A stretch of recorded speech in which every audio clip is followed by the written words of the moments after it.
Good morning, Grizzlies. I'm Cody. And I'm Valen. For our first story, from the words of Mr. President Trump, a Tylenol is what makes people have autism. I don't know if that's cleared by a doctor, but we'll find out eventually. Anyway, he has gone so far with this order, he's even been ordering doctors to not give it to pregnant women just in case the baby gets autism. In other news, also from President Trump, he has visited the United Nations office in New York City and gave a speech. And in these words, he has told our allies that they are going to hell. That's all for world to local. Starting off as locally as it can get, Mac High is now allowing freshmen to leave campus during lunch. Many students find this amusing, remembering the consequences they could have faced for leaving campus their freshman year. Our underclassmen sure are lucky to have this rule lifted. Speaking of lunch, McMinnville is now expecting the arrival of a Jersey Mike's, a food chain known well for their sub sandwiches. The exact date of opening is still unclear, as many people excitedly await its arrival. Now that all students can enjoy lunch sites off campus, it's expected that Jersey Mike's will see many happy customers. Our next story is very important for anyone who is a legal voter in the state of Oregon. The United States Justice Department recently sued the state of Oregon and the Secretary of State, Tobias Read. The U.S. Justice Department's Civil Rights Division claims that Oregon has violated federal laws by failing to provide information regarding voter list maintenance, procedures, and electronic copies of statewide voter registration lists. Secretary of State Read cites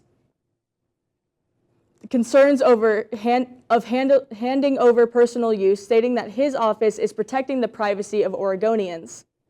What goes around must always come back. Oregon Attorney General Dan Rayfield has announced that the state of Oregon and the city of Portland have filed suit against President Donald Trump, the U.S. Secretary of Defense, the U.S. Secretary of Homeland Security, the U.S. Department of Defense, the U.S. Department of Homeland Security, following the unlawful deployment of Oregon National Guard members to perform federal law enforcement functions for 60 days. The lawsuit argues that President Trump lacks the authority under the National Guard in Federal Service Call, which permits federalization of the Guard only in the circumstances of rebellion, invasion, or when federal law cannot be executed. Governor Tina Kotek states that there is no insurrection or threat to public safety that calls for military intervention.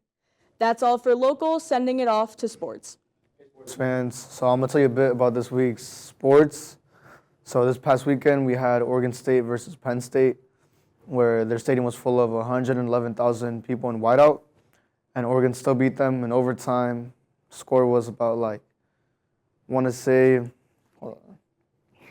it was 30-24, and we beat them in overtime. So yeah, and then we have our Friday week's homecoming game against McKay, and we beat them 40-0.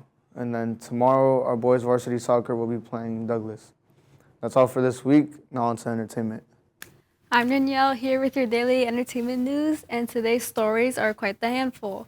Glitch Productions has just released their first 2D animation pilot of Knights of Guinevere on September 19, 2025. Written and directed by none other than Dana Terrence, who originally made Disney's The Owl House, which they had sadly canceled due to what Disney claims not fitting the Disney brand.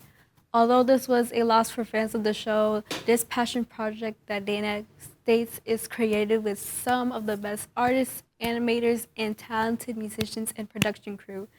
It also represents Glitch's new chapter in expanding into 2D animation for the first time. If this doesn't give you the opportunity to watch and support both Dana and Glitch, you're missing out. Now moving on to weather.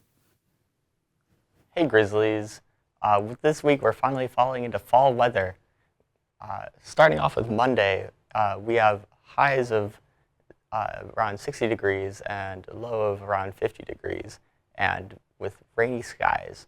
Moving on to Tuesday, it's going to likely continue to rain, and For the rest of the week, it's going to be partly cloudy skies and pretty consistently around 65 degrees.